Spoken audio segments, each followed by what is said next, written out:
Hello, everyone. Welcome back for another episode. This is Golf Cart Garage. We are live right now. Uh, we are very cold here in central Arkansas right now. It's already got people coming in the room. That's good. Let me check Facebook and make sure we're rolling good. Joe Foster, 37 in Kings Mountain, North Carolina. No snow tonight. All right. I am sure there is some weather going on with some of you guys because I got it here too. Uh, Gene, 10 degrees in sunny Michigan. Kirk asked me if I'm digging out from all that white stuff. Yeah, we're covered in snow. Central Arkansas, we're covered in snow right now.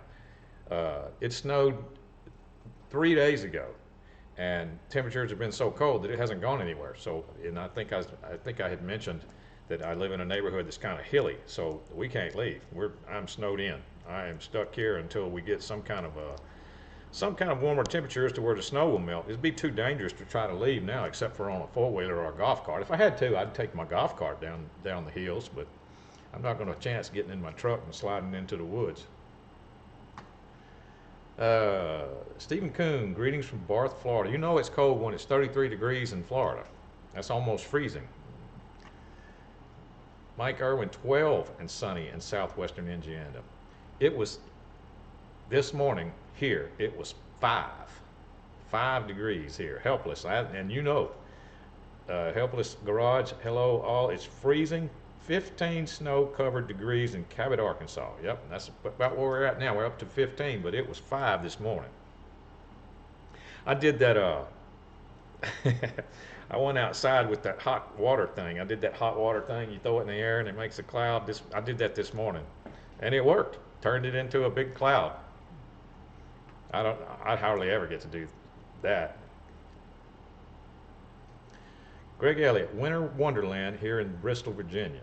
Needs snow tires on my car. Yep. South Texas, last night was 24 with 14-degree wind chill, 30 degrees below normal. Cart is parked. Gary England, hello from the road. 5 in central Illinois, heading north. That's not the direction I'd want to be heading in. Mike Irwin, what's going on, Mike Irwin? Easy Mike to you, what's up? Jeffrey Smith, 20 and snowing. Tomorrow I have 18. 80 degrees in Palmetto, Florida. Last week, oh, you caught COVID last week. Keith, I hope you're going to be all right.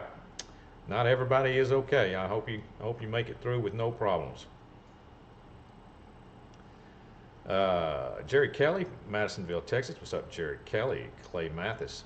I put a set of disc brakes on my cart a few years ago. They were so noisy that I took them off and gave them away. Are the newer ones quieter? Clay, which ones did you get? What brand did you put on your cart is what I would be interested in. Because I put some on my race car and I took them off too, but for a different reason. I didn't take them off because they were noisy. But I'd like to know what brand that you used on your cart. Has to be over a foot for me not to get in my truck. Supposed to be 18 in northwest Florida, 42 and raining in Machipongo, Virginia. My southern route is snowed in around Nashville. Oh, okay, I see, Gary.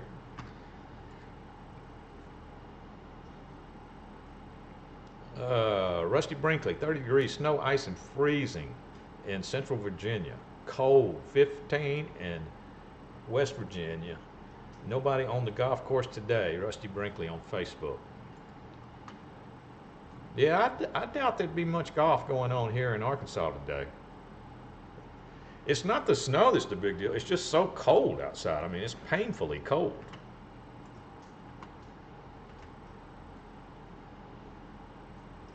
Clay, was it Jake's? Did you use Jake's brakes? Jake's, Jakes.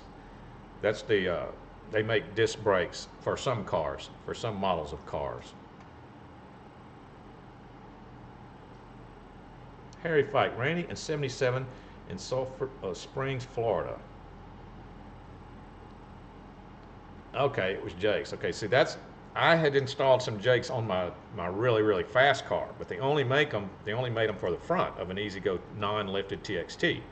So I didn't like it because when I would go through when I would be going really, really fast at the track and go through the end to the track where I had to slow down, I'd touch the brakes. The weight transfer just was way too much, and it was just kind of a dangerous situation. As long as I was on the gas, it was fine. But as soon as I touched those brakes, those Jake's disc in the front, I was worried that it was going to make my car squirrely, and at that point I'm going way too fast to be worried about getting squirrely. So I changed that whole system. I took them off and I put the OSCO mechanical disc on the rear only, mechanical disc on the rear, and that solved everything. That solved everything. It's fine now. You can go through the track and touch the brakes and slow down just as much as you need to. 7 degrees in southwest Illinois. Yep, we're about 12 right now, Craig. But we were 5 this morning. We were 5 degrees this morning. 24 and snowing in Orange County, New York. Man, it's cold everywhere. Wisconsin, -6 below, a little bit chilly.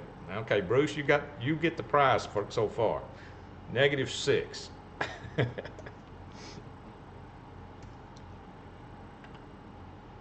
All right. We are live on Facebook and YouTube, as I said. We are live right now. We come here twice a week, Tuesdays and Thursdays at 12 noon Central Time, and we talk about golf carts. We answer some golf cart related questions and talk about the weather, obviously. But there's some extreme weather going out there right now. Everywhere, not just here, but everywhere. There was the social media links that I just ran. I'll run them again. I talked over it. Instagram and TikTok links right there. You can follow us on. Please follow us on Facebook and YouTube if you haven't already. Give us a like and thumbs up and a subscribe if you haven't done that.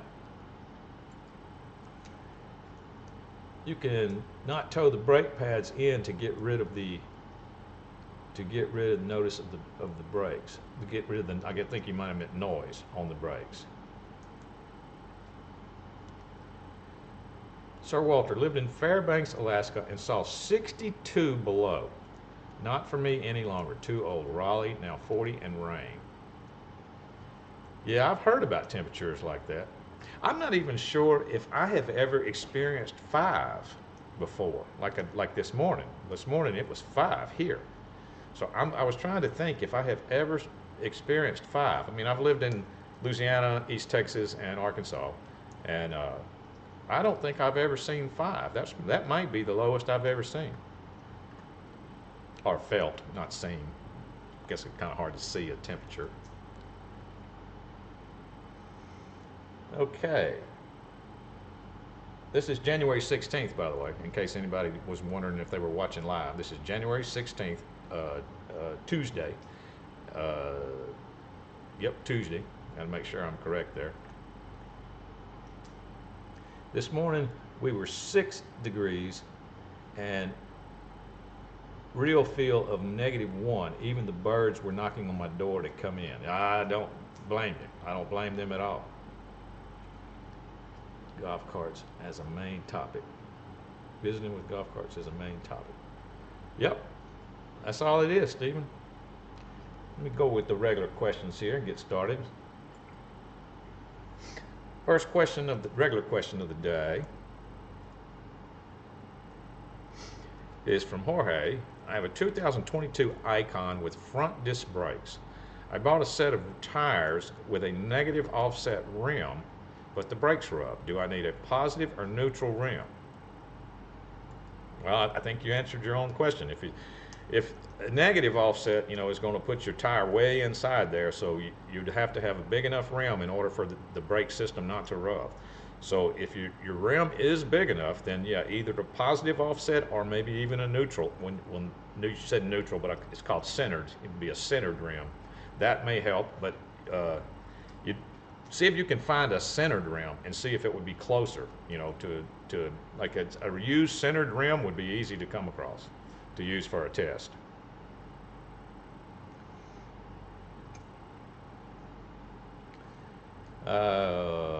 Jeffrey says he's been -30 in Canada, the coldest, and we still rode. I'm not sure I've ever seen below 5. I don't remember ever seeing 0. I know I haven't seen below 0 anywhere that I've lived. But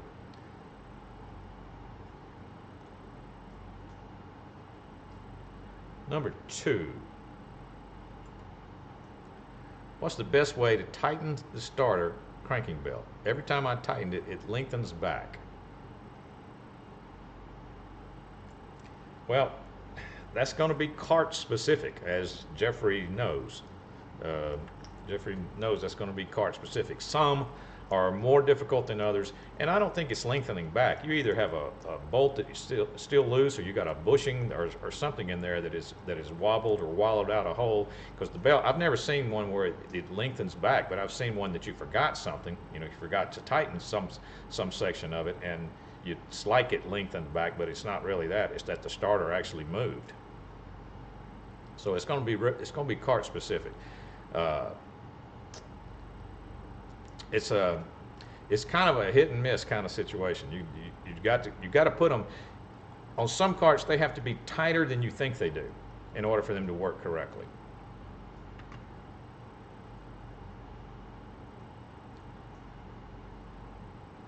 Let me look at Facebook before I go to number 3. We're looking good over there.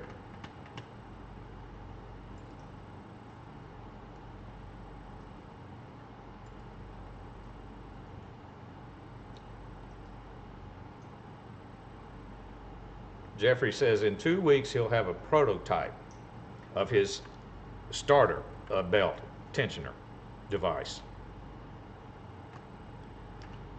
I have a question about the 48-volt lithium battery. This is from Shane, number 3. Is it better to buy the 1 96 amp hour or 3 of the 30 amp hours, or is there much difference?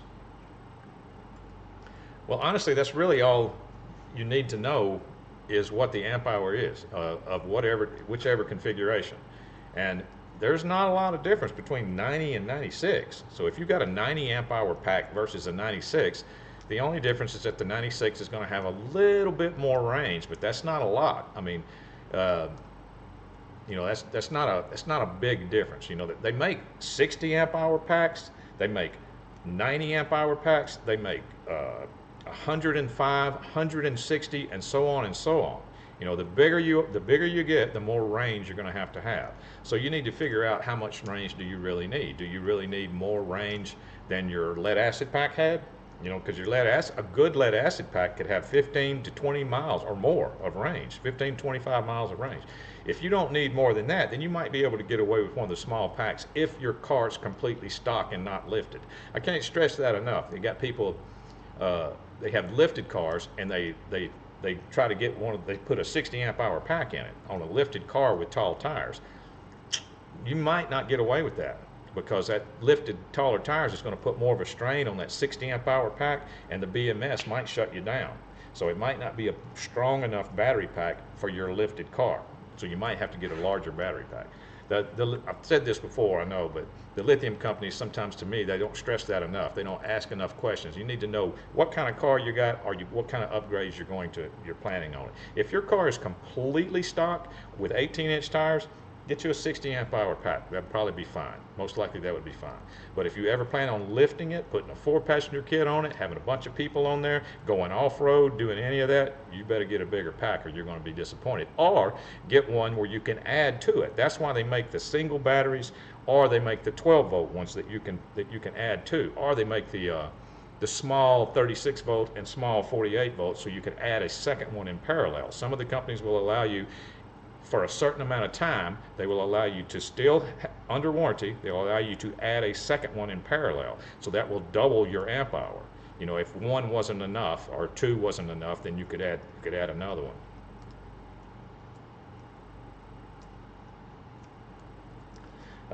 Jeffrey says, dealer magazine, here you go. This is the one I get. Used to be 2, now there's only 1. Golf Car Advisor. That's the one I get.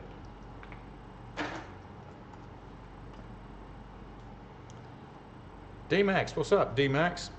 I almost missed it. How's it going? It's going fine, man, except we're snowed in. I am completely snowed in here in central Arkansas. That's what we've been talking about.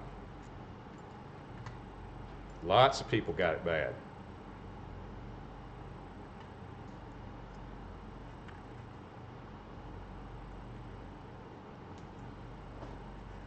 Number 4.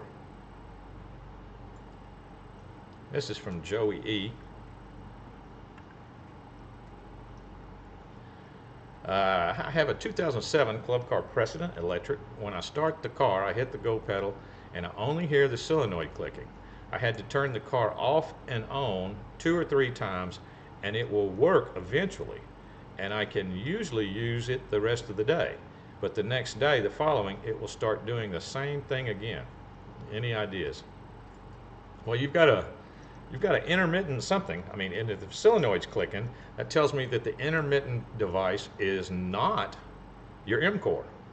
That would have been, the most common intermittent device would have been an M-core. But if your solenoid's clicking every time, I'm going to shy away from it being the M-core. I'm thinking you might have an intermittent solenoid itself. Like if just because it's clicking doesn't mean it's good. So that would be an interesting case to get the fault codes read from a club car dealer. Your fault codes could be read. So if the solenoid is clicking and then eventually you get it to work, I'd like to see what fault code that car would be throwing in that type of condition.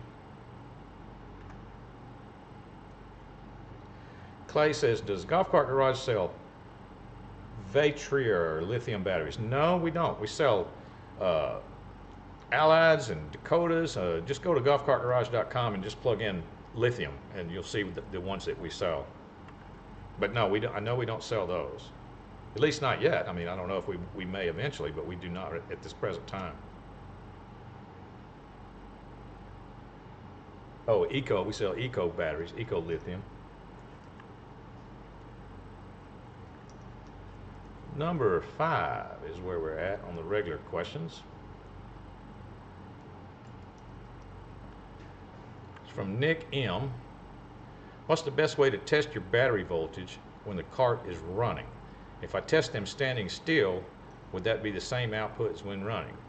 No, it would not be the same, Nick. That's why it's best, when you test it standing still, that's what's called your surface voltage. And if you're looking for a problem, then it's best to test the batteries while it's running. And the way that you would do that would be with some type of alligator clip leads that you could connect to a battery. You don't got to disconnect any wires to do this. And you can take readings off of one single battery. You could do each at a time. You could do one at a time and then go drive the cart and run your leads up to your voltmeter leads and connect them together so you can see your voltmeter while you're driving the cart. That would be how I would do it. Mason, what's up, Mason? Frigid Lake City, Minnesota with a high of 2 today. All right, well, there you go. We hit 5 this morning here, so you got me beat.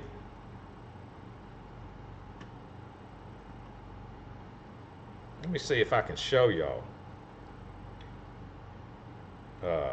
I can show you the snow.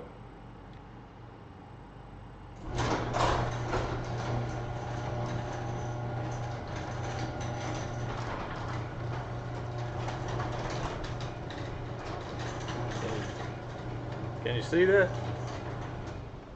That's right outside the, see, I am covered up, man. We are covered up.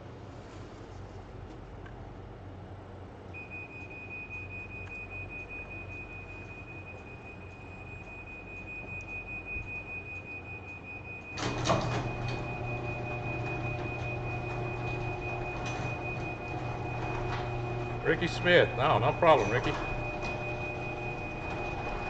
Did you see the snow? I'm just closing the door.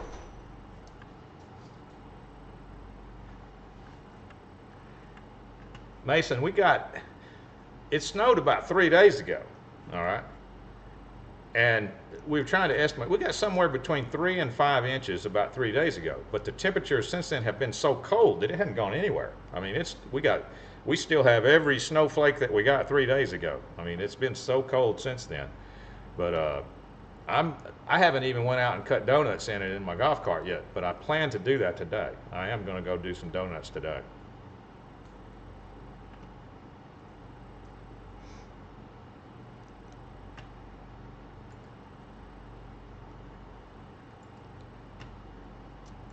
Okay. I think we're back. Still rolling. Craig, how is Dino? Does he play in snow? Oh yeah, Dino loves the snow. Dino is, he is, ever since he was a baby, we've had him since he was new.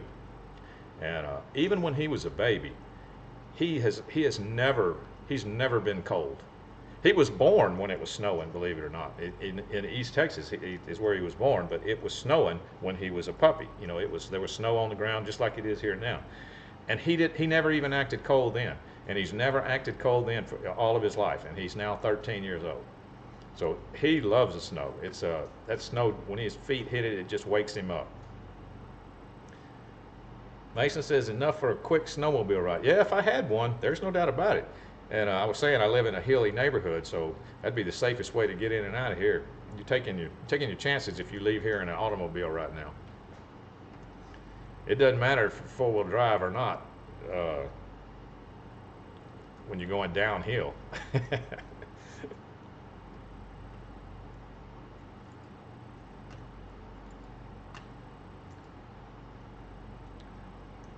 Our other dog, Tilly, the black one, she's not much about the cold that much, but Dino loves it.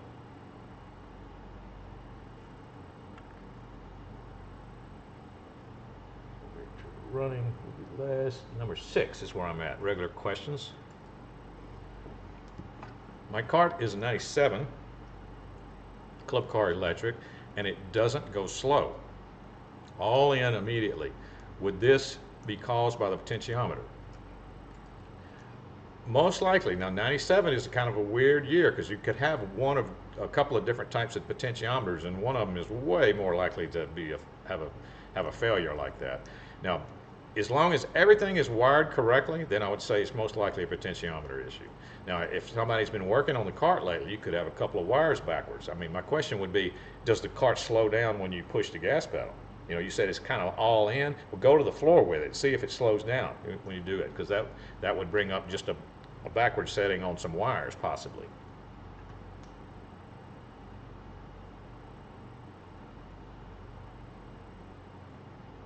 Number 7. It's from Jude. I have a 2005 EasyGo TXT. I had some bushings that cracked last year that needed to be replaced. Do my shocks need to be replaced as well? Ride seems fine. I wouldn't worry about the shocks. I mean, we've talked about this several times, I know, but a lot of the same questions still, you know, through the golf cart business, they always come up, and one of them is about the shocks. And the shocks don't really do that much on a golf cart. They don't do that much. So don't worry about replacing the shock. Replace your bushings, and you'll be good to go, especially if you're satisfied with the ride.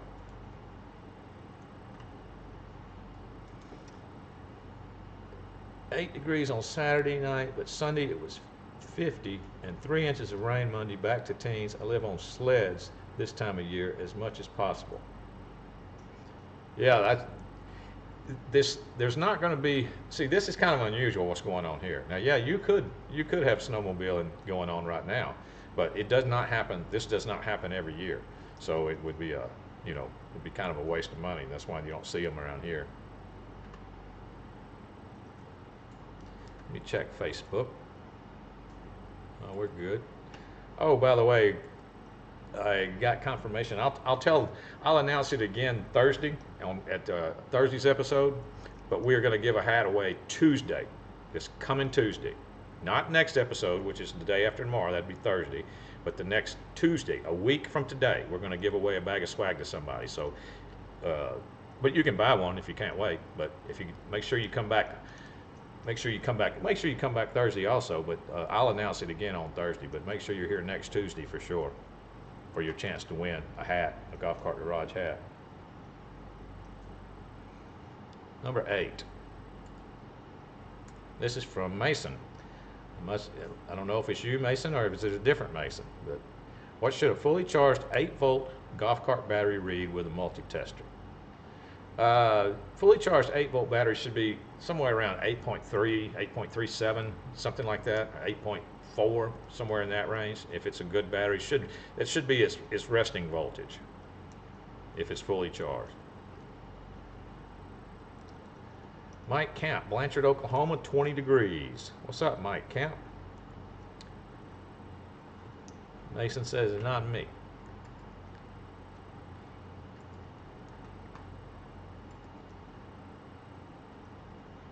I think Gene told me one time that one of the questions regular scheduled questions was one of his questions from a long time ago.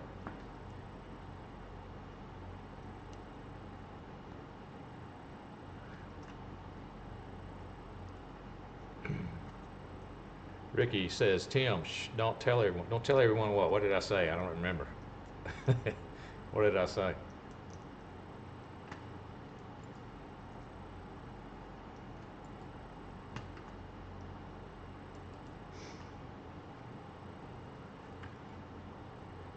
Okay.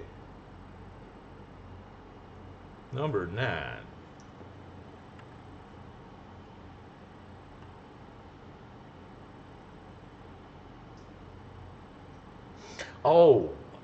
Oh, about the swag. I got you. All right, because you want less people in the room. I got you. All right, I understand now. So you'd have a better chance of winning. This is from, number 9 is from Scott. Is there a way to seal off the bottom of easy-go carts? Dirt and water come into the battery and electric areas. Well, sure there is, but you gotta think about it.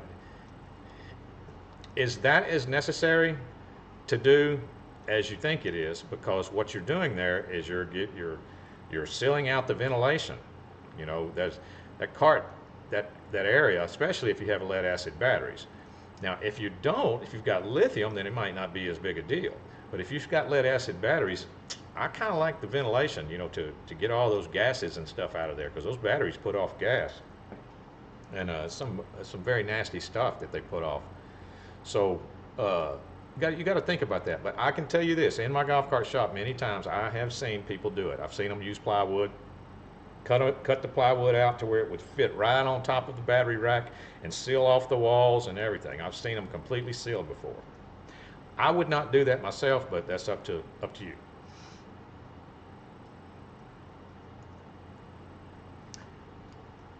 MJ Dunn, 2017 President, thinking of going with a Navita 600. Will it really help? Stock motor. Just a Navita 600 will allow you, this is what you'll be able to do then. You'll be able to do your own programming because you've got a Navita 600. Because the other controller you had, you might have to go to Club Car, and they can plug in and they can get all kinds of readings and speed your car up and everything. But if you switch to the Navitas, and that's all you do, but you have access to the programming now, so it would probably make your car faster. You are set up for all future upgrades if you go with the 600 right off the bat. It's not going to hurt your stock motor at all. Your stock motor will be fine because it's not even going. Your stock motor is not even going to be able to pull 600 amps out of there. You're not going to be able to utilize the 600 amp stuff until you get another motor and then some other upgrades. But that is what I would recommend doing. I would recommend replacing the controller first and then going from there. Controller and solenoid at the same time. Do that controller because Navitas recommends that. They're going to recommend a heavy-duty solenoid to go along with that controller. But yes, it will help. It will help. And in the future, when you do other upgrades, when you get ready to replace that motor, that's when it's really going to help.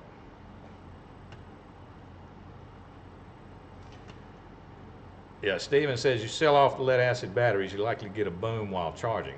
That's the way I look at it. It's I would rather have the ventilation than keep the dirt and the water out. I'd rather spend the time every day to rinse out my battery compartment, you know, and then seal it off completely.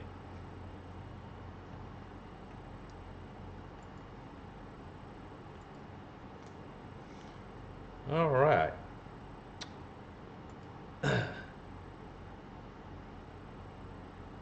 Number 10. This is from Jesse. I have a 2001 TXT gas that is not charging the battery, and I want to know what to check or replace. Everything is wired correctly. Any suggestions? Well, the first thing I do is I'd want to know how did you determine it wasn't charging the battery, because I would determine that by cranking the car in neutral. First, I'd take a voltage reading off the battery, straight off the battery, and then crank the car in neutral with my lead still on the battery and watch it and see if the volts rise. That's how I would determine if it's charging the battery or not. That's the easiest way and the most accurate way to determine if it's charging the battery, is to check the battery while it's running. It should go over 14 volts, depending on your setup and what your car and the type of voltage regulator you're using and everything else. But anyway, if you are sure that it's not the voltage regulator, then that it's not charging the battery, then the next most likely thing is going to be the voltage regulator. That's going to be the cheapest and next most likely thing to replace. And probably is, I've had to change them on Easy-Go's many times. So it's very, very common replaced part on a gas Easy-Go. And a club car too.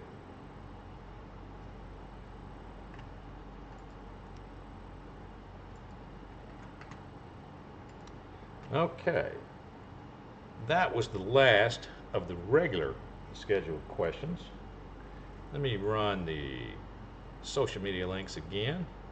Like I said earlier, please follow us on Facebook and YouTube. Give us a thumbs up and subscribe if you have not. And there's other platforms you can follow us on.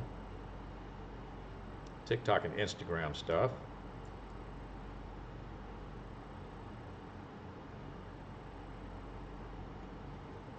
Okay, we do have something for Let's See. I forgot to say that. I have something from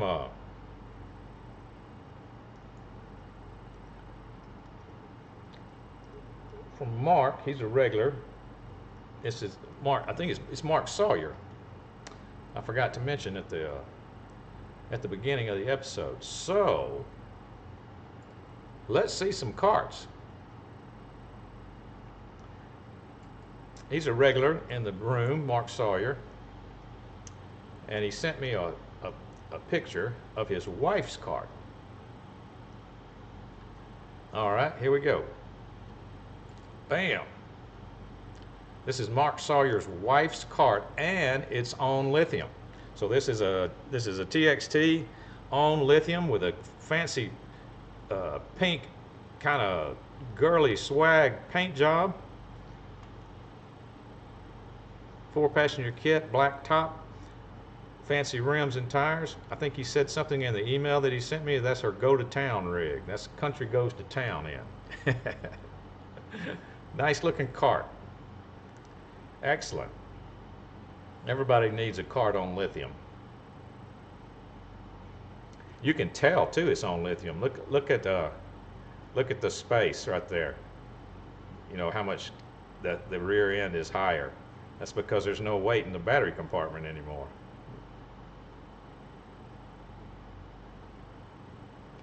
Craig says, hit the thumbs up for Tim. We love you, man. Thanks for the content. Well, thank you, Craig. I appreciate that.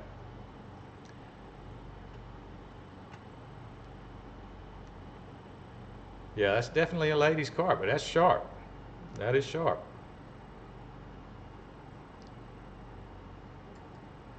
That is sharp. Let me check Facebook. We're good.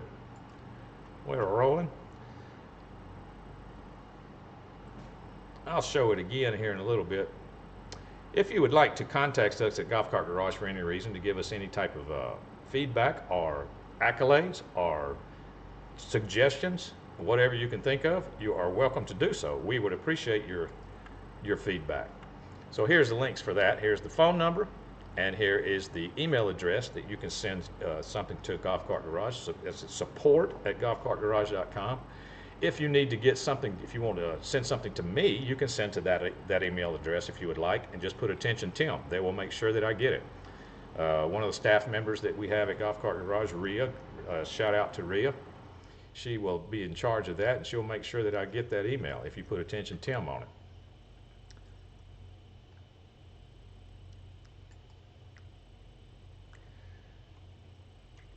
Okay. If you would like to purchase something at Golf Cart Garage, you are welcome to do that also. With this coupon, you will get 5% off. So go to golfcartgarage.com. At checkout, plug in coupon code TIM17. That's TIM17. This one expires on the 20th. So this one actually expires in like 4 days. But it's still active right now. 5% off any parts you order. Use TIM17 at checkout. I'll get another one at that time. After that one goes out, I'll be getting another one. Like I said, if you would like to purchase a hat from Golf Cart Garage, you can. There is no problem.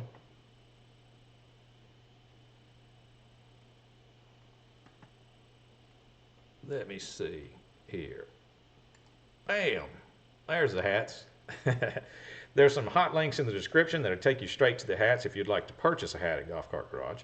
There's the choices. They take you right to the color you want. You can do that.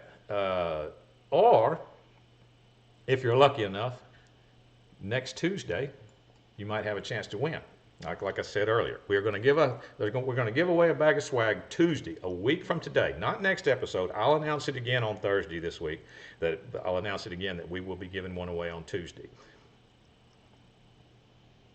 Paul Fortune, what's going on, Paul? Always informative. Thank you for what you do. Thank you, Paul. Thank you for showing up. Thank you for supporting me and the channel. Thank you for supporting myself, the channel, and Golf Cart Garage. I appreciate that.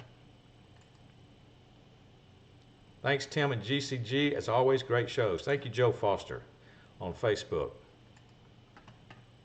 Like and subscribe. Yes, like and subscribe. Please, go ahead and do that. Anything helps. Anything and everything helps. Okay, the title of this episode was Fully Charged Battery Reads How Much? And I think I talked about that. Somewhere between 8.37, 8.41, somewhere in that range. Just as long as it's over 8.0, you know, it's going to be close. Because people don't really understand that a golf cart battery, let's say an 8-volt golf cart battery, if it was reading exactly 8.0, that would actually be considered dead. So when I hear people talk about their golf cart batteries reading 7 point something, it just hurts me as a mechanic, because I know that that's not good at all if it's that low, because even 8.0 would be considered dead in the golf cart world. There's a big difference between 8.0 and 8.37.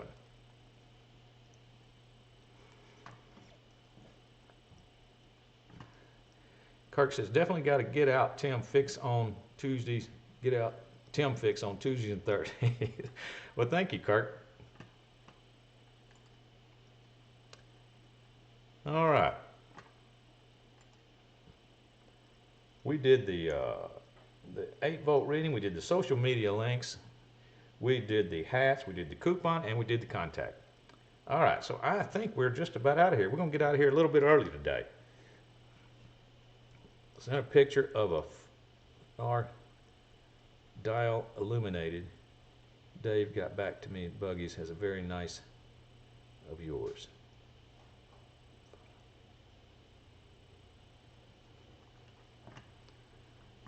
Kevin Rabbit, as long as you have some time, how about a crazy question? Go ahead, Kevin.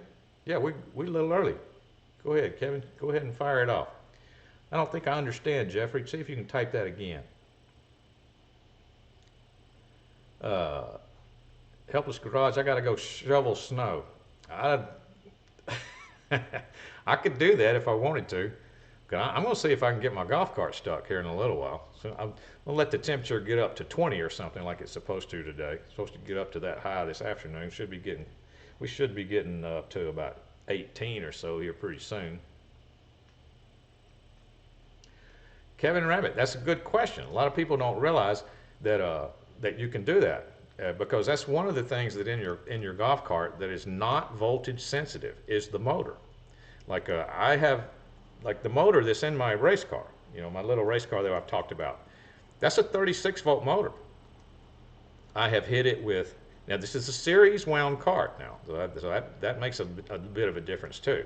In a series wound cart, 36-volt motor, which is most likely a series wound motor if it's a 36-volt motor, I have hit it with 36 volts, I've hit it with 48 volts, I've hit it with 72 volts, and I've hit it with 144. Then it's the same motor. I've never changed the brushes. Now, on 72 and 144, people have told me that at night they can see fire underneath my cart. I can't see it because I've got a helmet on going down the track, but it makes a whole lot of sparks. I even took the shield off so the sparks weren't all contained inside. The sparks are actually able to come out and get into the open air. But yeah, a 36-volt motor will handle a tremendous amount of voltage. Now, the controller won't. So you have to get a controller that is specific to whatever voltage you're running. I've shown it before, MJ. It's nothing special. I'll see if I can show you. See that front end of the little white TXT? That's a crazy fast car. I know it doesn't look like it, but that's why it's called the sleeper. But Kevin, back to your question.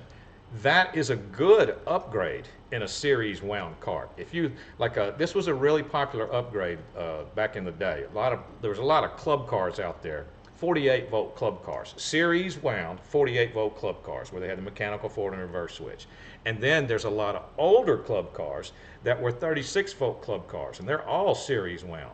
Well, a popular upgrade was to yank one of those 36-volt motors off of one of those 36-volt club cars, series wound 36-volt club cars, because it would bolt up to that 48-volt club car. And that was a popular upgrade. Just that would gain performance because you're now hitting a 36-volt motor with 48 volts. It turns more RPMs.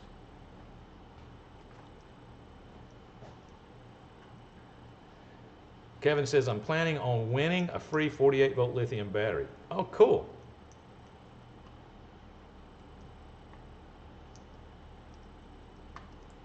Oh, MJ, I've been on 144 volts, I've been right at 75 miles an hour in the eighth mile. I've been 65 on 72 volts, and I've been 55 on 48 volts. And that's what it's wired for 48 right now. But you switch a few wires around and it'll be wired for 72. Jeffrey says, Buggies has a forward and reverse dial instead of a toggle dash switch. And Dave answered me from Golf Cart Garage. Very nice person. Oh, okay. It was Friday, your day off. It's a dial switch for in reverse. Okay, I got you. Shout out to Dave there.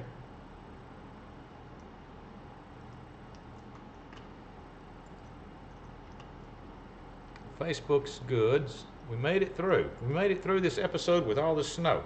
I was kind of concerned about my internet with all this severe weather because we probably got limbs falling, and I guess snow is not near as bad on limbs as ice, and we haven't gotten to that point yet. Once this snow starts melting, if the temperatures go down again, then we're going to have a lot of ice. But right now, it's just kind of powdery snow, so it actually does have a little bit of traction to it.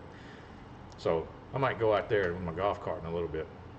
All right, guys, I will see you guys on Thursday, and I'll announce it again about the hat giveaway on Tuesday, but it's going to be a week from today.